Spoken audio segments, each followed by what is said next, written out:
Hey guys, what is up? Kid here of Burn 1 with the Shadowverse Evolved channel, bringing you another deck profile, this time on Eachtar Abyss, Cosmic Mythos meta. This is a very fun Necro Charge centric Abyss deck that can take wins surprisingly, or even run out your opponent's resources by just reviving a bunch of followers from your grave. So let's just get right into the deck profile itself. Alright, so here's the deck itself. We'll just get right into it. Obviously 3 of Soul Conversion immediately. This is our draw engine essentially. It does also help us put followers and cards into our cemetery, which helps with Necro Charge. But this is the main way we're digging through our deck for extra gas essentially. Along with Grave Desecration. This is a new card. When it comes into play, it does mail 2 cards off the top of your deck into your cemetery to help with the Necro Charge, but then you can recycle departed followers that are in the grave this way. This is one of the key pieces we use to cycle Demonlord Eachtar over and over again to out value our opponent once we hit 7+ play points. Dominion Punk Devil is a solid 2-drop overall, 2/3 ward, last word, heal 2. You can give it Bane, which comes up occasionally. If this does live a turn and there's a big follower you want to remove, you can just go ahead, use its effect, take 2 damage, and give this Bane, run it in to remove that follower. Solid card all around. It's also a 2-drop, which works with our Demonlord Eachtar, which means it can pull this out and give us wards if needed. Solid 2-drop all around. Lesser Mummy here is the main finisher, I would say, in the sense for the deck. Since we're a Necro Charge deck, we're going to hit Necro Charge 10 very easily, which means this card is going to have Storm very often once we hit turn 7 and higher. With Demonlord Eachtar, pulling 2 of them out can be insane, on top of the fact that if we hit the 20 Necro Charge, this becomes 2 5/5 storms. It's like we have our own Genesis Dragons, build our own Genesis Dragon essentially. Right now, I like this card as a 2 of. I could see arguments to bring it up to a 3 of, but it's very easy to just bring this back over and over again if needed. We play 2 of the Evo because occasionally we play it out early and do need to Evo it. Getting the extra Ghost token too is fairly good. Sometimes we get some extra poke damage, or if we need an extra swing in for 1 somewhere to just close it out a follower to remove them. It's very, very powerful.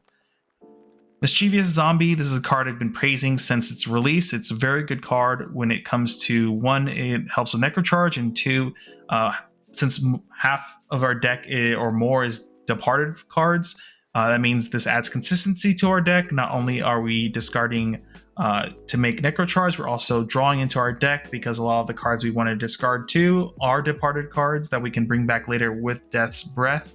For example, Demonlord Eachtar is a departed follower, so we can discard that early if we don't need it in our hand to set up for a turn 6 Death's Breath into Demonlord Eachtar, and we also get a draw, so we make some of our hands less bricky this way. We play 2 of the Evo because this is a card I feel like people aren't used to playing against too often, and so the Evo will catch them off guard because the ghost that you generated will gain Bane, and then you can move something big and have this run into something else that's being protected by a big ward, for example. This is a really solid card overall, and I think, you know, Abyss players should be testing this card a little bit more, especially since most of the time the deck is like 20 departed cards. Seeking the Pearl in here is essentially our 4th copy of Spartoy Sergeant here. The only difference is that Seeking the Pearl is more aggressively statted as a 3/2, and instead of being a fanfare, it's a last word to mill the top 2 cards of your deck into your cemetery. The reason we play this as a 1 of instead of the other way around and having Spartoy Sergeant being the 3 of is because this is a departed follower, which means it has synergy with Mischievous Devil, or Mischievous Zombie that is, which is very solid for the deck.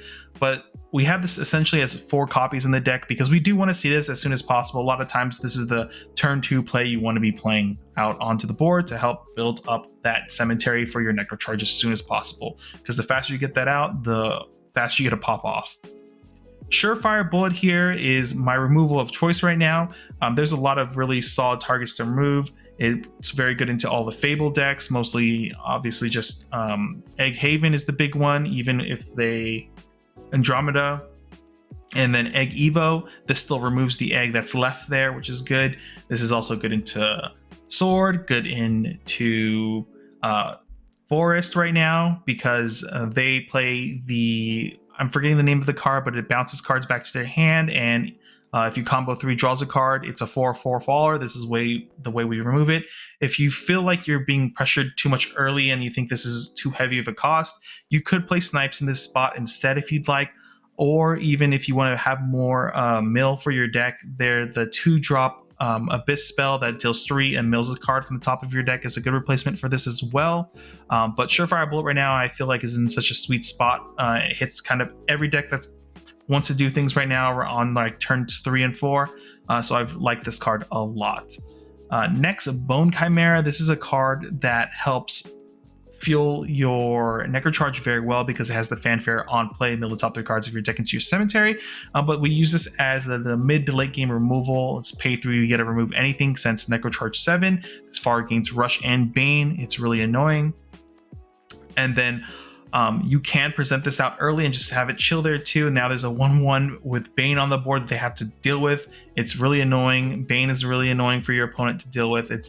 That means they have to have some kind of removal before they can just play their big guy afterwards. It's a very solid card overall, and the fact that it mills 3 is like the big thing that I really like about the card. Crazed Executioner. Now this is a card I feel like is slightly undervalued right now, but I think it does so well into almost every matchup.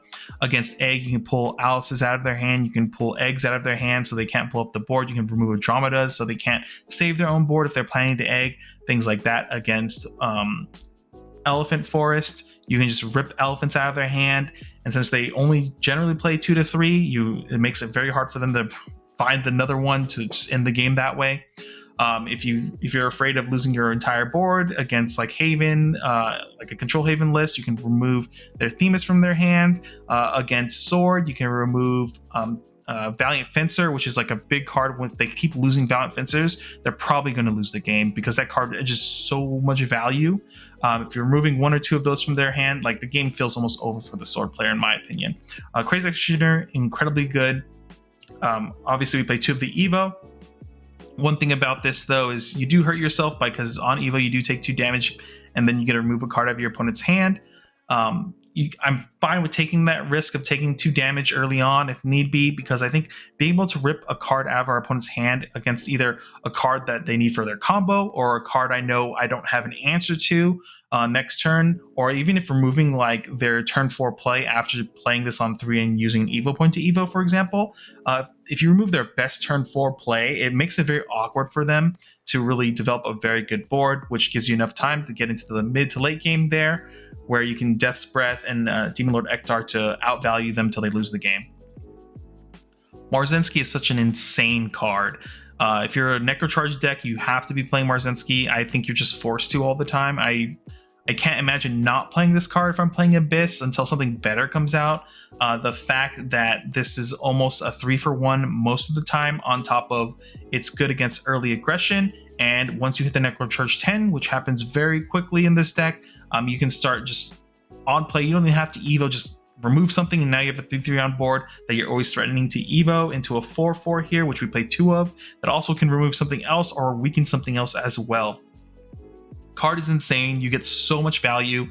You have to play 3, you have to play 2 of the Evo. It's just that good, and like cycling this card back over and over again, even off of a Death's Breath, sometimes feels super good. Though that's like probably the weakest Death's Breath you could have in this deck, it's just still a really good card to be playing over and over again. If you want, you could play some copies of Rice Shower if you would like to cycle Marzensky even more. But I feel like just playing a 3-2 line is totally fine for me. 3 of Death's Breath, we're a Necrocharge deck. This is kind of our like quote unquote main combo piece, so we can start popping off earlier. We can bring our big boys out, just like Israfil, which is a solid one. If we get that out early, sometimes it's just ends games because we play 1 of the Evo. It's a 10/10, and sometimes it's really hard for our opponent to deal with. And usually this strike, deal 5 damage to each enemy fall on the field, kind of clears the field, and then like your opponent runs out of gas at that point. Because not only did they lose their field, now they have a 10/10 they have to answer immediately. Also, if we Death's Breath this out, it does heals us 4, which is really, really powerful. And the strike it currently has on the non-Evo version of the card, dealing 3 damage, is still pretty good to clear up most of the board, and it's an 8/8. Solid card all around. But the main piece we're looking to bring back with Death's Breath a lot, or playing from our hand even, is Demonlord Eachtar. The reason why we have such good 2 drops in this deck, we have the Punk Devil, Mischievous Zombie is pretty solid, and the main one being Lesser Mummy. If we hit Necrocharge 10, then we get to bring more out. So like obviously the deck is Necrocharge centric, so which means we should easily hit 10 very quickly. By turn 6, you should have 10 Necrocharge most of the time. If we ever hit that Necrocharge 20, that's when things just get insane, because if we ever Azazel, then into a Demonlord Eachtar the following turn, 2 Lesser Mummies immediately get +3/+3. That means that's 10 storm damage on the board immediately, and you didn't even have to evo them or anything like that. If you need a little extra reach, you can even evo a mummy, putting it to a 6/6, and then getting a ghost to add that extra like 2 damage in from that as well. Card is insane once you get to start looping this over and over again. Even just getting 2 wards out over and over again by bringing back Punk Devil is obnoxiously annoying, because every time they have to get through 2 of them, you're going to heal 4 over and over again. And they get pretty big once you hit to 20 Necrocharge. This becomes a respectable 5/6. Very scary at that point. Azazel is another great target because on play, our opponent discards a random card. So once we start whittling them down, just forcing them to discard cards randomly is very, very good. But the big thing about this card is, one, the Necrocharge 10 means we're going to play this almost always for 4 play points, which is really spooky. So you can do plays like Azazel, Evo with a Evo point, and then use Death's Breath to bring back Demonlord Eachtar to bring out 2 Lesser Mummies to end the game in 1 turn. Once you hit 10 play points with an Evo point, that's pretty obnoxious because it happens and people just don't expect you to end the game that way sometimes. Otherwise, we play one of the Evo just to do that one setup. Otherwise, Azazel on its own is a 4-cost 6/6 that makes my opponent discard a card. What's not to like at that point? And then obviously 3 of Demonlord Eachtar.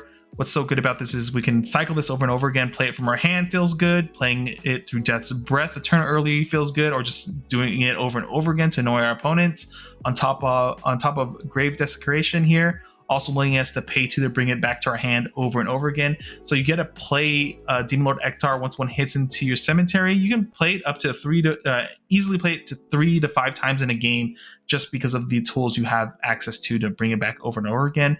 That way, we're able to outvalue our opponent over and over again once we hit that late game, and just hitting the board with all our 2 drops that just get buff and buff and buff until they've run out of resources, and we can just like whittle them down that way if we choose not to OTK them with the Azazel combo essentially. But yeah, so that is a deck. Hopefully you guys enjoyed a lot. I highly recommend it. It's a very fun deck to play. I'm not sure exactly how competitive I would say this deck is. It's definitely a lot better than I gave it in the beginning, I feel like. It still has some hiccups sometimes. A lot of your really good followers like Israfil or Eachtar are on the bottom of your deck, and there's just no way to get there fast enough to start outvaluing your opponent. If you don't get a Demonlord Eachtar or an Israfil into your grave as soon as possible, sometimes those are the games you just kind of lose and there's nothing you really do about it. Other than that, though, the deck is a ton of fun. Let me know in the comments below if you've played this version, or if you've made changes yourself. What do you think should be into it? I'm really having a lot of fun with this deck. But yeah, with that being said, guys, if you enjoy this deck, if you enjoy this profile on our channel and everything like that, make sure to like, comment, subscribe. I really appreciate it. I'm sure Dean does as well. Other than that, guys, we hope to see you in our next video. Later, everyone.